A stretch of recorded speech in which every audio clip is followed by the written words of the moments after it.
Sejam bem-vindos, e já começo o vídeo fazendo uma pergunta. Vocês acreditam em alienígenas? Deixa nos comentários a resposta de vocês. Sabiam que existiu uma noite oficial dos OVNIs aqui no Brasil? Pois é, e hoje você vai saber tudo sobre esse ocorrido. Eu sou Gabriel Nicásio e esse é o canal Te Interessa. E veremos todos os fatos ocorridos na noite oficial dos OVNIs. Desde já, não esquece de curtir e se inscrever no canal. E sem mais demoras, vamos para mais um vídeo!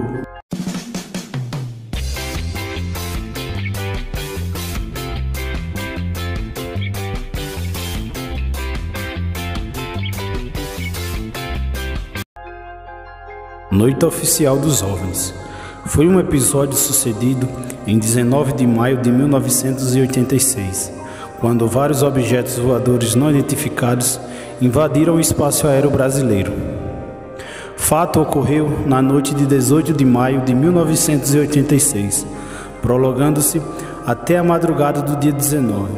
Cerca de 20 OVNIs foram detectados pelos radares do SINDACTA-1, com sede em Brasília. Os primeiros relatos de avistamentos tiveram início às 18h30, notabilizando-se as observações de Sérgio Mota da Silva, operador da torre de controle do aeroporto de São José dos Campos, em São Paulo. Ele comunicou à patrulha observar um luzeiro sobre o setor noroeste do aeródromo. Surgimento de novos OVNIs e dinâmicos levou o chefe do Centro de Operações de Defesa Aérea, Major Ney Antunes, a ordenar 2 operações de interceptação por caças, uma partindo da base aérea de Santa Cruz, no Rio de Janeiro, e outra da base aérea de Anápolis, em Goiás. Ao todo, 5 caças foram enviados, o F-5E, da BASC, e 3 Mirage F-103, da BAN. O primeiro caça, um F-5E, prefixo FAB 4848, decolou da BASC às 22 horas e 34 minutos, pilotado pelo primeiro-tenente Kleber Caldas Marinho. Na comunicações, um rádio, a aeronave era referida pelo codinome JB-17. O piloto decolou com o radar desligado e as luzes de navegações apagadas, sendo orientado a manter-se assim, a velocidade constante de Mach 0.7. Ele foi guiado por um controlador de voo do COPM-1 até São José dos Campos, onde havia ecorradares. Em menos de 10 minutos, Marinho fez contato visual com um OVNI cintilante, e na maior parte do tempo branco, mas que às vezes mudava de cor para vermelho e verde. O militar acendeu as luzes de navegação do avião e aumentou a velocidade para Mach 0.95. Contudo, a menor distância que conseguiu ficar do objeto foi de 10 milhas náuticas, cerca de 18 quilômetros de distância. E isso apenas por breves momentos. A 30 minutos de perseguição, avançando sobre o Oceano Atlântico, cada vez mais, Marinho comunicou à Defesa Aérea as percepções que tinha do alvo. O segundo caça, um Mirage F-103, com o prefixo FAB 4913 e codinome Jaguar, decolou da BAN às 22 horas e 48 minutos, pilotado pelo capitão aviador Armindo Souza Viriato. Após as devidas transferências de controle, a aeronave foi vetorada para um ponto detectado pelo radar do APAN, que transmitia as informações ao COPM-1 e este as transmitia ao piloto. Esse procedimento foi adotado em virtude de não estar sendo visualizado nenhum ecorradar nos equipamentos do COPM-1. O piloto, após voar 7 minutos a velocidade subsônica, foi informado da detecção de um plot de 13 milhas náuticas à frente. O radar do avião também acusou o alvo. Viriato de Freitas apagou as luzes de navegação e tentou a aproximação, conseguindo ficar aos 18 minutos de voo e apenas 1 milha náutica, quando o ponto inexplicavelmente desapareceu da tela do radar. Orientado, Freitas realizou uma varredura de 360 graus na região e um novo plot apareceu no radar. Acelerando para o Mach 0.9, o aviador conseguiu reduzir a distância para 10 milhas náuticas. Por instantes, a separação entre o caça e o OVNI voltou a aumentar, mas logo diminuiu para 5 milhas náuticas. quando o objeto acelerou bruscamente e ampliou em segundos a longura para 21 milhas náuticas, ficando dessa forma fora do alcance do radar do interceptador. O capitão ainda repetiu o feito de ficar a apenas 1 milha náutica de outro OVNI, após acelerar e atingir a velocidade supersônica de Mach 1.05. Mas o objeto também acelerou rapidamente e desapareceu. Apesar da proximidade obtida, o caçador nada viu a olho nu. Perto do fim do voo, frustrado, Freitas perguntou ao controlador se os outros caçadores estavam tendo os mesmos contatos, nas mesmas circunstâncias, ou o que foi confirmado pelo interlocutor. O terceiro caça, um F-5E com o prefixo FAB 4849 e codinome JB-07, decolou da BASC às 22 horas e 50 minutos, pilotado pelo capitão aviador Márcio Brizola Jordão. Nas comunicações por rádio, o controlador de voo identificou-se como Lince 45 e enviou Brizola Jordão para investigar uma série de plots registrados no radar. Com menos de 10 minutos de vetoração, surgiram numerosos tráfegos imóveis à cauda da aeronave, a qual foi comandada uma curva de 180 graus pela direita, não sendo obtido, porém, nenhum contato visual ou do radar de bordo.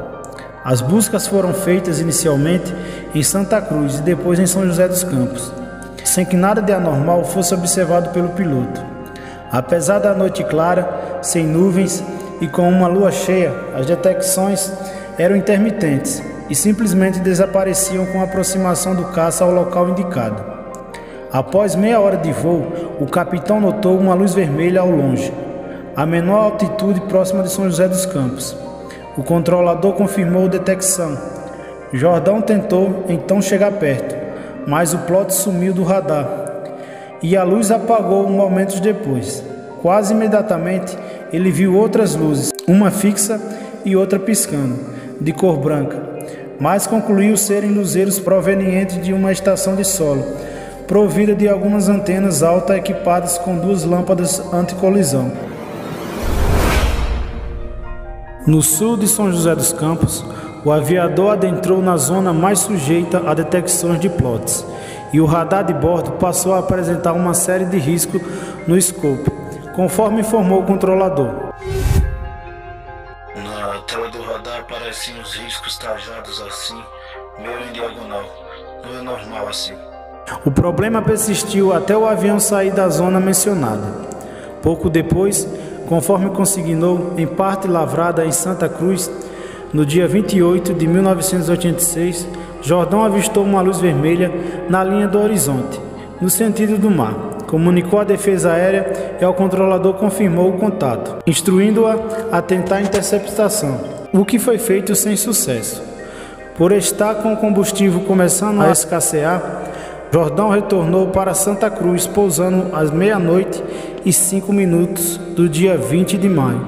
Ao todo, a aventura durou 75 minutos, das 22h50 à 00h05. Quarto caça, um Mirage F-103 com o codinome Jaguar 98, decolou da BAM às 23h17, pilotado pelo capitão aviador Rodolfo da Silva Souza. Souza foi guiado por um controlador do COPM-1 até as posições estimadas do alvo e por diversas vezes chegou perto ou mesmo passou pelos plots indicados pelo radar. Curiosamente, o contato duplo do caça e do OVNI era observado apenas pelo UAPP-AN, jamais pelo COPM-1. Após algumas tentativas frustradas de interceptação, sem nunca obter contato visual ou pelo radar de bordo, o aviador comentou com o controlador: Com certeza, se for um alvo real, ele não está iluminado, ok? Tá escuro, porque eu tô praticamente visual com o sol. O OVNI demonstrava manobrar de maneira inteligente, evitando o caça. Em certo momento, o controlador percebeu o padrão de fuga adotado e informou ao caçador: Ok, garoto. O plot está sempre às suas 6 horas, ok? Quando você faz curva, ele está sempre fazendo curva à sua frente. Ele vem para cima de você, passa na sua vertical e em cima ou embaixo. Nós não temos condições de detectar a altitude, e fica à sua cauda a todo tempo e sempre à sua frente. O quinto caça, o Mirage F-103, decolou da BAM às 23 horas e 36 minutos, pilotado pelo capitão aviador Júlio César Rosenberg.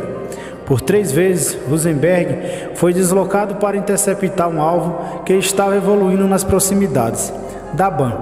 Chegou a ficar à distância de 1 milha náutica do OVNI, sem nunca obter contato radar ou visual.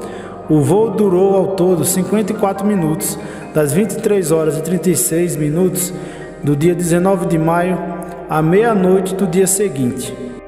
Na coletiva de imprensa, no dia 23 de maio, o então ministro da Aeronáutica, o tenente brigadeiro do ar Otávio Júlio Moreira Lima, deu uma entrevista coletiva à imprensa, juntamente com os pilotos dos caças, confirmando os acontecimentos. Por isso, os eventos daquela noite ficaram conhecidos como Noite Oficial dos OVNIs. Nosso objetivo justamente era esse, se aproximar e identificar. Nós não conseguimos nem nos aproximar, muito menos identificar. Em 25 de setembro de 2009, foi divulgado o relatório oficial da Força Aérea Brasileira sobre o caso, que diz: como conclusão dos fatos constantes observados em quase todas as apresentações, este comando é de parecer que os fenômenos são sólidos e refletem de certa forma inteligência, pela capacidade de acompanhar e manter distância dos observadores, como também voar informação não forçosamente tripulados. Em outubro de 2015, o Arquivo Nacional disponibilizou gratuitamente 16 áudios da chamada Terceira Remessa do Fundo de OVNIs, denominação para o acervo de documentos relativos à ovnologia, disponibilizados através da Lei de Acesso à Informação, entre as quais constam 8 gravações das conversas entre pilotos e controladores aéreos, assim como o Sistema da Defesa Brasileira. Na noite de 19 de maio de 1986, nos áudios fica claro que dezenas de objetos foram capturados pelo radar. Várias vezes foram observados e perseguidos pelos pilotos, demonstrando comportamentos inusitados durante todo o episódio. E aí, pessoal, gostaram do vídeo? Se sim, não esquece de deixar os seus comentários aqui embaixo. E aproveita e fala se vocês acreditam ou não em vida inteligente fora da Terra. Não esquece de deixar o seu like e de compartilhar o vídeo. Isso ajuda o canal a crescer cada dia mais. Valeu, galera. Até a próxima. Fui!